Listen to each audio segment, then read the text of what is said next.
میری اہلیہ کے بھائیوں کا نکاح تھا. میری اہلیہ نے کہا امی کا اور ابو کا، بھائیوں کا، بہنوں کا بہت اصرار ہے کہ آپ پاکستان آؤ اور نکاح میں شرکت کرو. ظاہر ہے ہم استنبول میں، یہاں سے آؤ.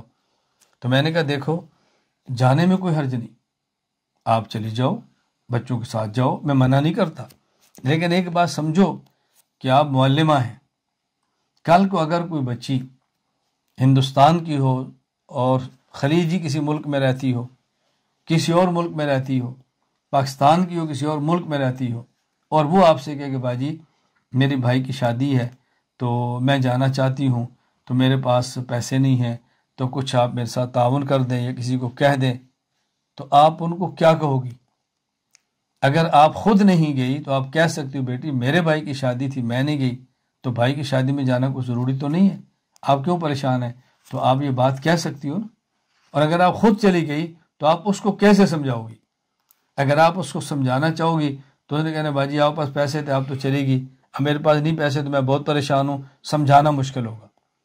بطور خاص جو معلم، مربی اور دینی قیادت ہے، ان کو ان معاملات کا بہت زیادہ خیال کرنا چاہیے کہ میرے قول اور میرے فعل سے شریعت کا جنازہ نہ اٹھے، شریعت کی ترویج ہو.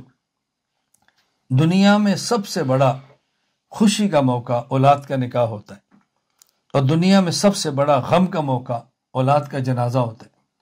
اگر دین کے مبلغ، دین کے داعی، دین کو بیان کرنے والے علماء نکاح اور جنازے کے موقع پہ شریعت کو چھوڑ دیں گے، بدعات کریں یا علاقے کی رسومات کو کریں، تو بتائیں دین پر عمل کیسے ہوگا؟